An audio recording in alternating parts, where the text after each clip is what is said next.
डोळ्यादेखत एखादी वस्तू किंवा वास्तू काही क्षणांसाठी नाहीशी केल्याची जादू अनेक जादूगारांनी केल्याच असतील।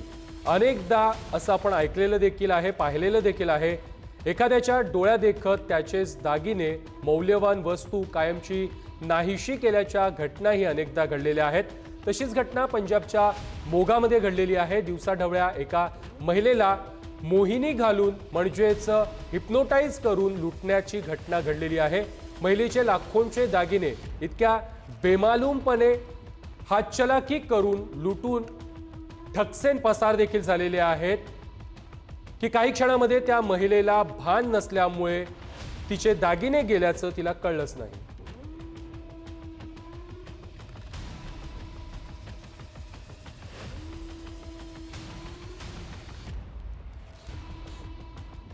पूर्वी आडरानामध्ये होणारी लूटमार आणि वाटमारी आता भर दिवसा भर चौकात कुठेही होऊ शकते, कारण चोरट्यांना कायद्याचा धाकच उरलेला नाहीये। दिल्लीच्या यमुना विहार परिसरामध्ये तर बंदुकीच्या धाकानं किती सहज एका तरुणाला लुटले पहा।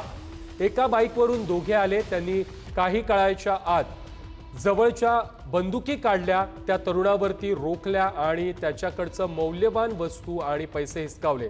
नंतर काहीच घडलं नसल्यासारखं निवांत बाईकवरून निघून देखील गेले। काही क्षण त्या तरुणालाही काय सुरू आहे हे कळलंच नाही।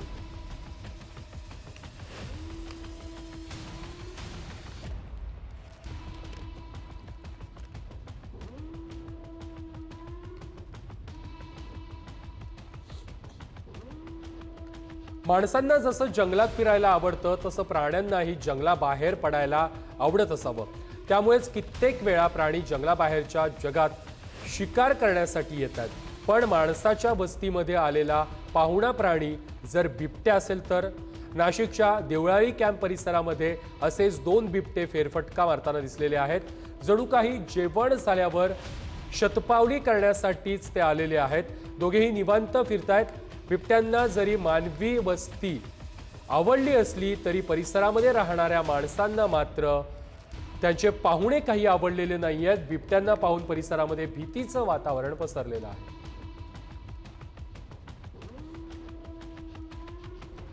चोर इतके सोकावलेत की चोरीच्या घटना काही थांबताना दिसत नाहीयेत। चोरट्यांनी आपला मोर्चा आता साध्या वाहनांचं ई-वाहनांकडे देखील वळवलेला आहे। नवनवी शक्कल लढवत ते चोरी करताना पाहायला मिळतात। अशीच एक चोरी उत्तर प्रदेशच्या गाझीपूरमध्ये झालेली आहे। गल्लीत उभी असलेली ई रिक्षा चोरण्यासाठी चोरटे आले। आधी एकटा येतो, परिसराचा कानोसा घेतो, मग तो हळूच ती ई रिक्षा साथीदाराच्या मदतीनं ढकलत रस्त्यावर आणतो आणि काय त्याच्या आणखी एका साथीदाराची दुसऱ्या ई रिक्षातून एंट्री होते। त्यातला एक जण चोरलेल्या रिक्षामध्ये बसतो, उतरलेले दोघे दुसऱ्या रिक्षामध्ये बसतात आणि त्या दुसऱ्या रिक्षाला ढकलत ढकलत पसार होतात।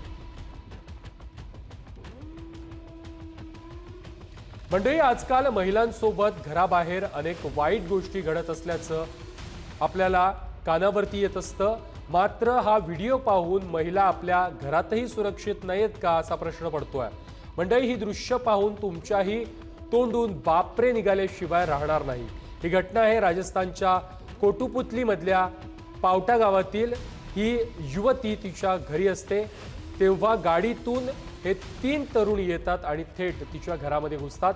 तिच्यासोबत बळजबरी करतात आणि तिला फरफटत नेतात, खेचत नेतात आणि अमानुषपणे मारहाण देखील करतात। त्यानंतर जबरदस्ती तिला गाडीमध्ये टाकून घेऊन जाण्याचा प्रयत्न करतात। ती प्रतिकार करते, पण या नराधमांसमोर तीही हतबल होते। आजूबाजूचे नागरिक तिथे जमतात, मात्र फक्त बघ्यांची भूमिका घेतात। कोणीही त्या युवतीच्या मदतीस धावत नाही की तिला वाचवत देखील नाही। तेवढ्यातच ते तरुण निमूटपणे तिथून निघून जातात। त्यामुळे महिलेची सुरक्षा एवढी वाऱ्यावर आहे का असा प्रश्न उपस्थित होतो।